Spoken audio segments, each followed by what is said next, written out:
ప్రభునందు ప్రియులారా, ఈరోజు మన యొక్క ధ్యానం ఏమంటే దేవుని వాక్య ప్రకారము పాపము అంటే ఏమిటి. ఎందుకంటే రోమీయులకు రాయబడిన పత్రిక 3వ అధ్యాయం 23వ వచనం మనం చూసినట్లయితే, ఏ భేదము లేదు, అందరూ పాపము చేసి దేవుడు అనుగ్రహించి మహిమను పొందలేకపోవచ్చున్నారు. అంటే దేవుని వాక్యము అందరినీ పాపులని తీర్పు తీరుస్తున్నట్లు కనపడుతుంది ప్రభునందు ప్రియులారా. ఇది ఈరోజు మనం గ్రహించవలసిన ఒక విషయం. ఎందుకంటే లోకంలో చాలా మందికి ఈ విషయం అర్థం కావటం లేదు. దేవుని ప్రజలు కూడా ఈ విషయాన్ని చాలాసార్లు గ్రహించినట్లుగా కనపడటం లేదు. దేవుని వాక్యము అందరినీ పాపులుగా తీర్పు తీరుస్తుంది. అందరూ పాపులని ఒక నిర్వచనం ఇస్తున్నట్లుగా కనపడుతుంది. అయితే మనకున్న సమస్య ఏమిటంటే చాలా మందికి ఈ విషయం అర్థం కాదు. చాలాసార్లు సహోదరులు ఏమని ఆలోచన చేస్తుంటారని మేమేం పాపం చేసామంటారు. క్రైస్తవులందరూ పాపులేనా, లేక మనుషులందరూ పాపులా? ఈరోజు ఈ విషయాన్ని మనం గ్రహించబోతున్నాం ప్రభునందు పిల్లలు. దేవుని వాక్య ప్రకారము అసలు పాపం అంటే ఏమిటి? ఎందుకంటే చాలామంది ఈ విషయాన్ని బట్టి దేవుని యొక్క సన్నిధిలో సమస్యను ఎదుర్కొంటారు ప్రభునందు పిల్లలు. ఎందుకంటే రోమీయులకు రాసిన పత్రిక 3:23 ఏమంటుందంటే, అందరూ పాపము చేశారు, అందరూ పాపము చేసి అందరూ పాపులే కనుక దేవుడు అనుగ్రహించి మహిమను పొందలేకపోతున్నారు. మహిమను ఎందుకు పొందలేకపోతున్నారు అంటే అందరిలో పాపం ఉంది కనుక అంటున్నారు. అందరిలో పాపము లేక అందరూ పాపులు అంటే అసలు మేమేం పాపం చేసామని ఒక విషయం చాలాసార్లు సహోదరులు గ్రహించడం లేదు.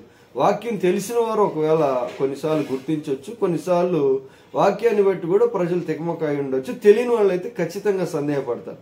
వాళ్ళేమని ప్రశ్నిస్తారంటే, మరి ఇతర విశ్వాసంలో ఉన్నవాళ్ళు మేమే పాపం చేసామని అంటారు. వాస్తవానికి మేము ఏ పాపం చేయటం లేదు, మా బ్రతుకు మేము బ్రతుకుతున్నాం, మా తిండి మేము తింటున్నాం, మేము ఎవరికి అన్యాయం చేయలేదు, ఎవరిని మోసం చేయటం లేదు, ఎవరి జీవితంలో మేమేమి కూడా అనవసరంగా కల్పించుకోవటం లేదు. కావాలంటే ఇతరులకు మేము సహాయమే చేస్తాం, కానీ మా దృష్టిలో మాకే దోషము పాపం కనపడటం లేదు.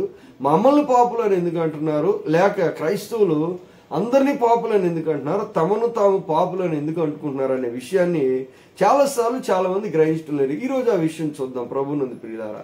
ఎందుకంటే రోమా పత్రికలో అందరూ పాపం చేశారు అనే ఒక వాక్యం చెప్తుంది. అయితే ఇక్కడ గ్రహించవలసిన విషయం ఏమిటంటే బైబిల్ యొక్క నిర్వచనం మనం గుర్తించాలి.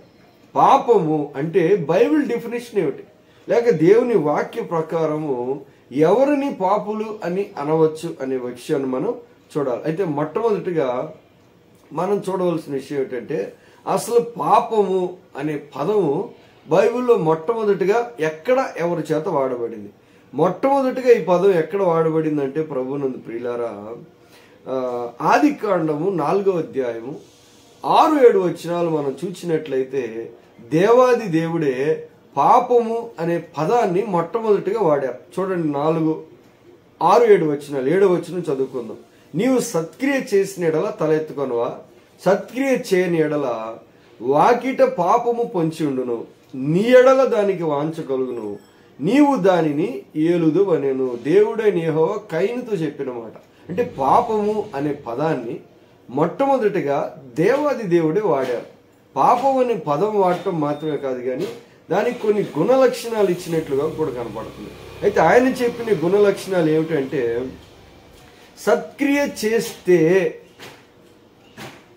పాపం వలన సమస్య ఏమీ ఉండదు, కానీ అంటే ఏదో ఒక అంతరంగంలో ఒక free will, freedom of the human will, మానవుడు తనకు తెలిసిన మనస్సాక్షి ప్రకారం ఏమని చెప్తున్నారంటే చేయని ఎడల వాకిట పాపము పొంచి ఉండును. అంటే పాపం అనే ఒక ప్రిన్సిపల్ ఏదైతే ఉందో, పాపం అనే ఒక విషయం ఏదైతే ఉందో దాన్ని చూడటానికి ఇప్పుడు సమయం లేదు, కానీ తర్వాత చూద్దాం ఖచ్చితంగా బహు వివరంగా ఈ పాపం గురించిన ఒక సబ్జెక్ట్ అంతా కూడా మనం చూడబోతున్నాం. అయితే ప్రస్తుతానికి డెఫినేషన్ చూస్తున్నాం కనుక అసలు పాపము అనే దాని గురించి దేవుడు ఏం చెప్తున్నాడు అంటే దానికి ఒక లక్షణం కూడా చెప్తున్నాడు. ఆ లక్షణం ఏమిటంటే కొంతమంది మనుషులను అది ఆశిస్తుంది అని చెప్తున్నారు. ఎవరినంటే ఎవరైతే సత్క్రియ చేయకుండా ఉంటారో, అంటే వారికి తెలిసి వారు తీర్మానం తీసుకుని మరి ఏదైతే చెడు లేక మంచిది కాదు అని వారికి అర్థమవుతుందో అలాంటి పని చేసిన వారి దగ్గరికి పాపం వస్తుంది అని చెప్పటం మాత్రమే కాదు, కానీ నీ ఎడల దానికి వాంచగలుగును, నీవు దానిని ఏలుదువనెను. ఇక్కడ ఒక ప్రత్యేకమైన పదం కూడా దేవుడు వాడారు. అంటే పాపము పొంచి ఉండటం మాత్రమే కాదు, కానీ నీ ఎడల దానికి వాంచగలుగును అంటున్నాడు. అంటే పాపం అనే ప్రిన్సిపల్ ఏదైతే ఉందో దానికి కొందరు మనుషులను ఆశించే ఒక శక్తి కానీ లేక ఆశించాల్సిన ఒక విధానం కానీ కనపడుతుందని ఇక్కడ మనం గ్రహించగలం. నీవు దాన్ని ఏలుదు. ఇక్కడ ఈ మాట ఆదికాండం 3వ అధ్యాయం మనం చూసినట్లయితే భార్యాభర్తల మధ్య ఏ మాట అయితే వాడబడిందో, అంటే ప్రత్యేకంగా స్త్రీతో దేవుడు మాట్లాడుతూ నీ భర్త ఎడల నీకు వాంచగలుగును, అతడు నిన్ను ఏలును అని ఏ పదం అయితే చెప్పాడో మరలా అదే పదం మనిషికి పాపానికి మధ్య దేవుడు చెప్తున్నాడు. అంటే పాపం ప్రవర్తించే ఒక విధానం ఉంది, దానికి కొన్ని లక్షణాలు ఉన్నాయి, ఇలాంటివన్నీ మనం చూడగలం. కనుక దేవుడు మొదటిగా పదం వాడారు, అయితే దానికి కొన్ని లక్షణాలు ఉన్నట్లుగా కూడా చెప్తున్నారు. అయితే ఇక మనం తర్వాత వాక్యాన్ని మనం గ్రహించినట్లయితే బహు విస్తారముగా పాపం గురించిన ఒక విషయం డిస్కస్ చేయబడింది. రోమీలకు రాయబడిన పత్రిక 7వ అధ్యాయం 7వ వచనం మనం చూసినట్లయితే ఇక్కడ రాయబడి ఉన్న మాట ఏమిటంటే, ప్రభునందు ప్రియులారా, ధర్మశాస్త్రము వలన పాపం అనగా ఎట్టిదో తెలియబడుతుంది. అంటే ధర్మశాస్త్రం వలననే గాని పాపం అనగా ఎట్టిదో నాకు తెలియకపోవును.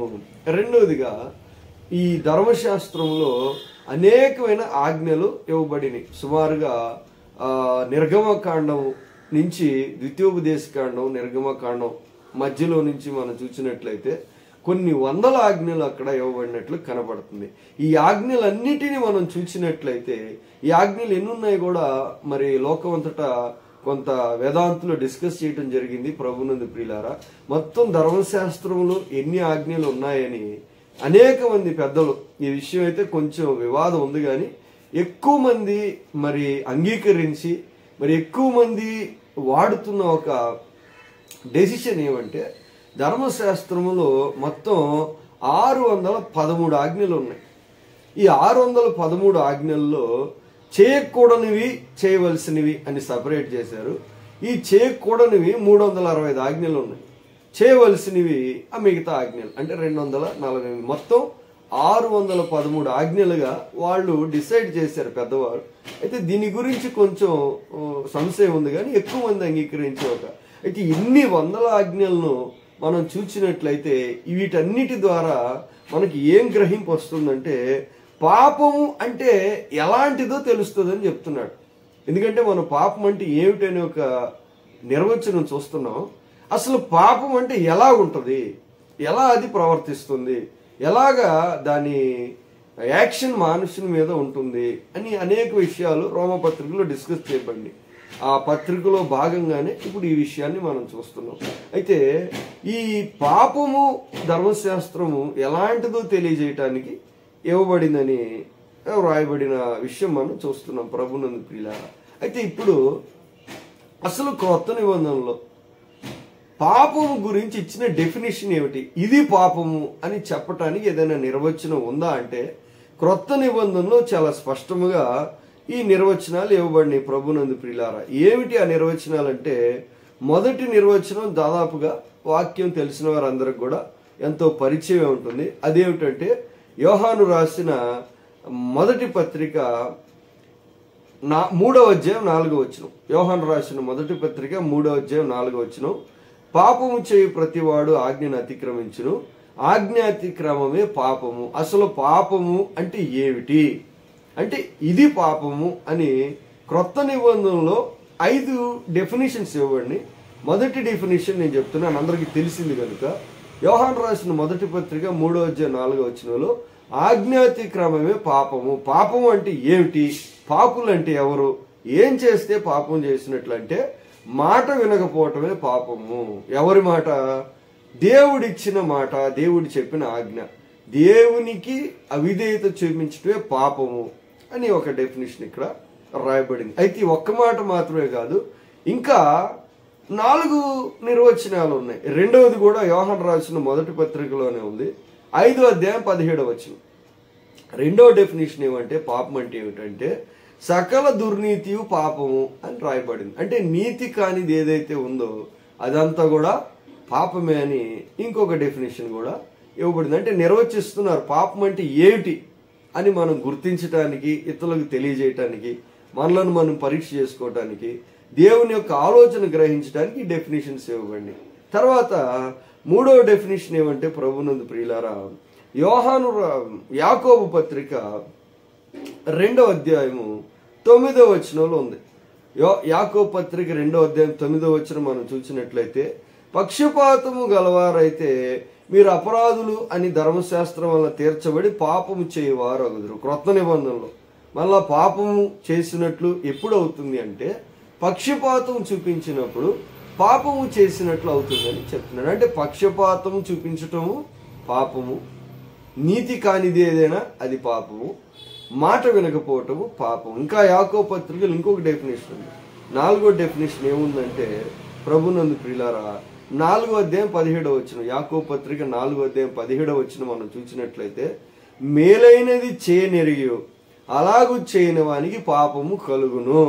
అంటే మేమేం పాపం చేస్తున్నాం అనే ప్రశ్న ప్రజలు వేసుకున్నప్పుడు ఈ నిర్వచనాలు వారికి సహాయం చేస్తాయి.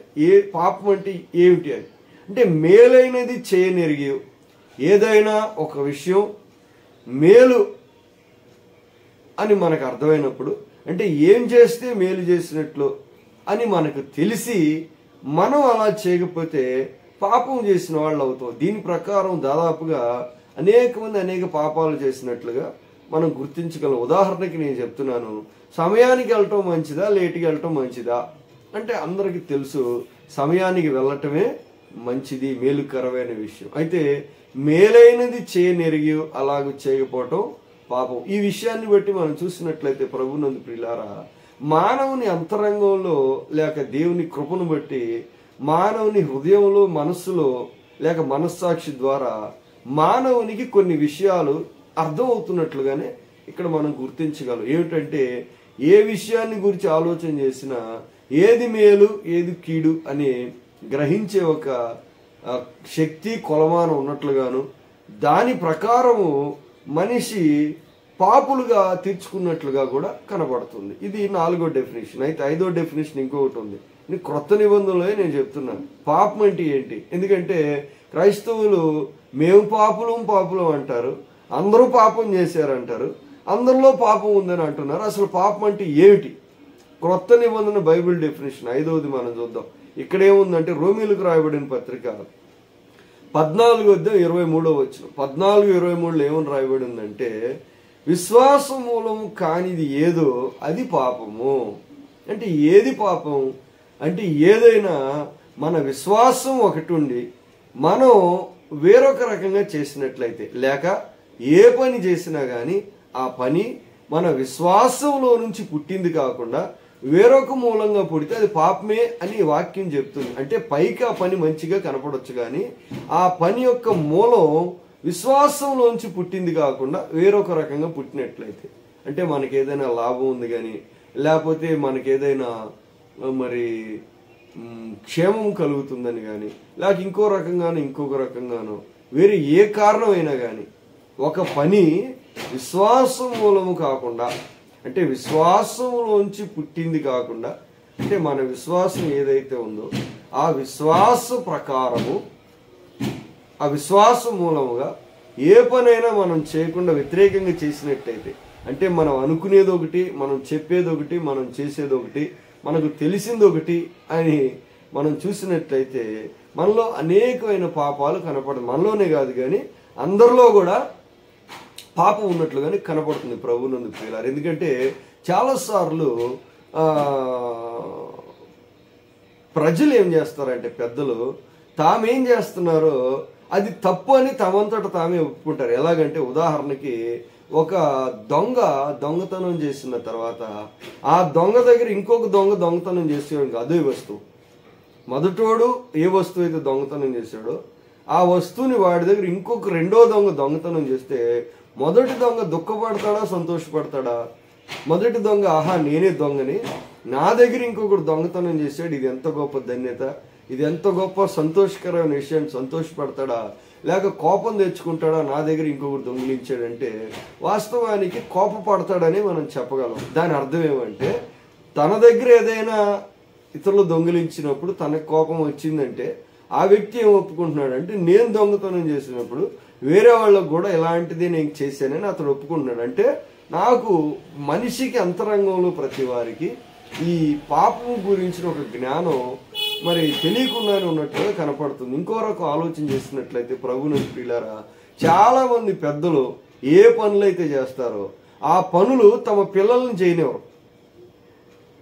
ఉదాహరణకి ఒక వ్యక్తి ధూమపానం చేస్తాడు అనుకోండి, సిగరెట్ తాగే అలవాటు ఉంది అతనికి. ఆ వ్యక్తికి 10వ తరగతి లేకపోతే 7వ తరగతి కుమారుడు ఉంటే ఆ కొడుకెళ్ళి సిగరెట్ తాగుతున్నాడు అనుకోండి, ఎవరైనా వచ్చి ఆ తండ్రితో చెప్తే, ఆహా నా కుమారుడు నా పేరు నిలబెట్టాడు, నేను సిగరెట్ తాగుతున్నా, వాడు కూడా 7వ తరగతిలోనే సిగరెట్ తాగుతున్నాడు, నాకు ఎంత సంతోషకరమైన విషయం. ఆ వ్యక్తి సంతోషపడ్డు. పైగా ఆ కుమారుడిని పట్టుకుని దండిస్తాడు, ఎరా ఈ వయసులో నువ్వు ఎలాంటి పనులు చేస్తున్నావా, ఈ సిగరెట్ తాగే విషయానే కాదు కానీ అనేకమైన విషయాలు, ఇలా చేసేవంట, అలా చేసేవంట, ఇలా చేస్తున్నావంట, ఇలా చేయకూడదంట అని ఒక మనిషి దినచర్యలో అనేక విషయాలు పెద్దలు ఏం చేస్తూ ఉంటారంటే తమ పిల్లల్ని దండిస్తూ ఉంటారు. ఎందుకంటే అది తప్పు, కానీ వాళ్ళు చేస్తారు అదే పని. అంటే వాళ్ళు ఏం ఒప్పుకుంటున్నారంటే పాపము మాలో ఉందని తెలిసి తెలియకుండా అందరూ కూడా ఒప్పుకున్నట్లుగానే కనబడుతుంది. ఈ 5 డెఫినేషన్స్ ఉన్నాయి ప్రభువునందు ప్రియులారా. ఎందుకంటే అసలు పాపం అంటే ఏమిటనే విషయం ఈరోజు మనం ధ్యానం చేస్తున్నాం. ఎందుకంటే కన్ఫ్యూజన్ కలుగుతుంది అనమాట. ఎందుకు పాపులని క్రైస్తవులు అందరిని అంటున్నారు అంటే అవిధేయత పాపము, నీతి కానిది పాపము, పక్షపాతం చూపటం పాపము, మేలైనది చేయనెరిగి చేయకపోవటం పాపము, విశ్వాస మూలం కానిది ఏదైనా కానీ అది పాపమే. ఈ డెఫినేషన్స్ని బట్టి చూస్తే చాలా వరకు మనలో పాపం ఉందని మనం గుర్తించగలం. ఇంకా అర్థం కాకపోతే ఇంకా తేలికగా ఇంకో రకంగా నేను వివరించాలని ఆలోచన చేస్తున్నాను ప్రభువునందు ప్రియులారా. ఇదేమంటే అసలు పాపము కానిదేమిటో మనకు తెలియాలి. పాపం ఏంటో మనకు తెలియాలంటే పాపము కానిదేదో మనకు అర్థమైతే అప్పుడు అసలు పాపం అంటే ఏమిటో, ఎందుకు అందరూ పాపులుగా దేవుని వాక్యం చేత తీర్చబడుతుందో, ఎందుకు అందరికీ రక్షణ అవసరమో అనే విషయం మనం గుర్తించగలం. ఇప్పుడు పాపం కానిదేమిటి బైబిల్ ప్రకారం, లేక పాపి కాని వ్యక్తి ఎవరు అంటే మొట్టమొదటిగా ఆదికాండంలో మనం చూసినట్లయితే ప్రభువునందు ప్రియులారా, ఆదాము మంచి చెడులో తెలివితేటలనిచ్చే వృక్ష ఫలాన్ని తినక ముందు అతనిలో పాపం లేదని మనకు కనపడుతుంది. అంటే పాపం లేకపోవటం అంటే ఏంటి? ఎందుకంటే పాపం అంటే ఏంటో మనకు తెలియాలి, పాపి ఎవరో మనకు తెలియాలంటే పాపము లేకపోవటం ఏంటో చూస్తున్నాం. పాపము లేని స్థితి ఏమిటి అంటే పండు తినక ముందు ఆదాముకు ఉన్న స్థితి. ఆదాము పండు తినక ముందు పాపం లేని వ్యక్తిగా ఉన్నాడు. అయితే అతనికి ఉన్న స్థితి, ఆ స్థితి ఏమంటే దేవుని స్వరూపము, దేవుని పోలిక. చూడండి ప్రభువునందు ప్రియులారా, లూకాసు వార్త 3:38 కూడా ఆదాము దేవునికి కుమారుడు అని రాయబడింది. అంటే పాపము లేని వ్యక్తి మొట్టమొదటిగా బైబిల్లో పండు తినక ముందు దేవుని కుమారుడైన ఆదాము. అతను ఎలాగున్నాడు అంటే ఎగ్జాక్ట్గా దేవుని స్వరూపం, దేవుని పోలిక. పాపం లేనప్పుడు ఆ వ్యక్తి ఎలాగున్నాడంటే దేవునిలాగే ఉన్నాడట. ఇది పాపం లేకపోవటం. రెండో వ్యక్తి కనపడుతున్నారు బైబిల్లో పాపం లేని వ్యక్తి ఎవరంటే మార్కు సువార్త 1:1 మనం చూసినట్లయితే దేవుని కుమారుడైన యేసుక్రీస్తు. దేవునికి మహిమ కలుగును గాక. పాపం లేని వ్యక్తి బైబిల్లో రెండో వారు ఎవరు అంటే ప్రభు అయిన యేసుక్రీస్తు వారు, దేవుని కుమారుడైన యేసు ప్రభు వారు. ఈయనలో కూడా పాపం అనేది అసలు లేదని వాక్యమే చెప్తుంది. అంటే పాపము లేకపోవటం అంటే దేవుని కుమారునిగా ఉండటము, లేక దేవుని స్వరూపము, దేవుని పోలికలో ఉన్నప్పుడు పాపము లేనట్లుగా కనబడుతుంది. దీని అర్థం ఏమంటే పాపం అంటే ఏమిటి అంటే దేవునిలాగా లేకపోవటమే పాపం. పాపం అంటే ఏమిటి? ఎవరైనా సరే దేవునిలాగా ఎగ్జాక్ట్గా స్వరూపము, పోలిక, స్వభావం, లక్షణం, నడక, తీర్పు, ఆలోచన, తలంపు, ఉద్దేశం, జీవం, జీవితం ఎగ్జాక్ట్గా దేవునిలాగా ఉండకపోతే ఆ వ్యక్తి పాపి అని దేవుని వాక్యం చెప్తుంది. మరి దేవుడు ఎలా ఉంటాడు అసలు అంటే యేసుక్రీస్తు వారి జీవితం మనకు బయలుపరుస్తుంది. ఆ దేవుడు ఎలాగుంటాడో ఎవరికి తెలియదు కనుక దేవుడు తన రూపాన్ని సృష్టించిన ఆదాము ఆ రూపాన్ని కోల్పోయినప్పుడు మరలా జిరాక్స్ కాపీ, ఆదాము దేవుని కుమారుని యొక్క యేసు ప్రభు వారి యొక్క జిరాక్స్ కాపీ, మరలా ఒరిజినల్ అయిన యేసుక్రీస్తు వారు స్వయంగా తన లోకానికి వచ్చారు అసలు దేవుడు ఎలాగుంటారు అని చెప్పడానికి. దేవుడు ఎలాగుంటాడంటే యేసు ప్రభు వారిలాగా ఉంటాడు. ఇప్పుడు పాపం కాని వ్యక్తి ఎవరు అంటే యేసు ప్రభువులాగా ఉంటేనే పాపం లేని వ్యక్తి. అంటే పాపం అంటే ఏమిటి? దేవునిలాగా ఉండకపోవటమే పాపం. దేవునిలాగా అంటే ఎగ్జాక్ట్గా యేసుక్రీస్తు వారిలాగా ఏ ఒక్క విషయంలో మనం లేకపోయినా మనము పాపము చేసినట్టే, లేక మనం పాపులు అని బైబిల్ యొక్క డెఫినేషన్ ప్రభునందు ప్రియులారా. ఈ డెఫినేషన్ ప్రకారం మనం చూసినట్లయితే సర్వలోకము పాపులు అని చాలా తేలికగా గుర్తించవచ్చు, తీర్పును కూడా తీర్చవచ్చు. అయితే ఇతర సహోదరులు, ఇతర విశ్వాసంలో ఉన్నవాళ్ళు వాళ్ళ డెఫినేషన్ వేరేదిగా ఉండొచ్చు. వాళ్ళ డెఫినేషన్ ప్రకారం అంటే వాళ్ళ కొలమానం ఏదైతే ఉందో ఆ కొలమానం ప్రకారం చూసినట్లయితే క్రైస్తవులు కూడా చాలా మంది పరిశుద్ధులే కాదు దేవతా స్వరూపులు, దేవు సమాలుగా కూడా కనపడవచ్చు వాళ్ళ డెఫినేషన్ ప్రకారం. కానీ వాక్యం అంటే పరిశుద్ధ గ్రంథమైన బైబిల్ యొక్క నిర్వచనం ప్రకారం ఎవరైతే దేవునిలాగా ఉండరో, ఎవరైతే దేవుని స్వరూపము, పోలిక, స్వభావంతో ఏ మాత్రం కొంచెమైనా లోటు కానీ మార్పు కానీ ఉన్నట్లుగా కనబడితే దేవుడు అంటే యేసుక్రీస్తు వారిలాగా ఎవరైతే ఉండరో వారు పాపులని దేవుని వాక్యం చెప్తుంది. ఇప్పుడు యేసు ప్రభు వారు ఎలాగున్నారో వాక్యం మనకు సువార్త స్పష్టంగా వివరించింది. ప్రభునందు ప్రియులారా, ఆయన ఎలా ప్రవర్తించారు, ఎలా జీవించారు, ఎలా తీర్పు తీర్చారు, ఆయన బోధ ఏమిటి, ఇవన్నీ కూడా మనం చూసినట్లయితే ఆశ్చర్యకరమైన విషయాలు అక్కడ కనబడుతున్నాయి. కనుక పాపి ఎవరు అంటే యేసు ప్రభు వారిలా లేని వ్యక్తి, అందరూ పాపులే. పాపం లేకపోవటం అంటే ఎగ్జాక్ట్గా దేవునిలాగా ఉంటాం. ఇది బైబిల్ యొక్క డెఫినేషన్. ఈ నిర్వచనం బట్టి ప్రభునందు ప్రియులారా క్రైస్తవులు మేము పాపులం అని దేవుని దగ్గర ఒప్పుకుంటున్నారు. అంటే మేము నీకులాగా లేవు. ఎంతో నీతి లోకపరమైంది, మరి ఎంతో భక్తి, మరి ఎంతో మంచితనం, మరి లోకానుసారమైంది, లేక దేవతల దృష్టిలో కనిపించినా కానీ దేవుని దృష్టిలో ఇది లోటుగానే మనం ఒప్పుకోవాల్సిన పరిస్థితి కలుగుతుంది, ఒప్పుకుంటున్నాం కూడా. కనుక ఇది లేఖనం యొక్క నిర్వచనం ప్రభునందు ప్రియులారా. కనుక ఈ విషయాన్ని మనం గ్రహించినట్లయితే అప్పుడు చాలామంది చెప్పే ఈ విషయం మనం గుర్తించగలం. కనుక ఈ సమయంలో ఎవరైతే దేవుని తెలుసుకోవాలని, మరి ముఖ్యంగా మరి దేవుని వాక్యాన్ని ధ్యానించాలని, సేవలో ముందుకు వెళ్ళాలని ఆలోచన చేస్తున్నవారు తప్పక ఈ నిర్వచనాన్ని మీరు గ్రహించి ఆ నిర్వచనం బట్టి వాక్యాన్ని ధ్యానించాల్సిందిగా, మరి ఇతరులకు బోధించాల్సిందిగా మనం చేస్తూ నా చిన్న మాటలు ముగిస్తున్నాను. మీ అందరికి కూడా శుభములు కలుగునుగాక. ఆమేన్.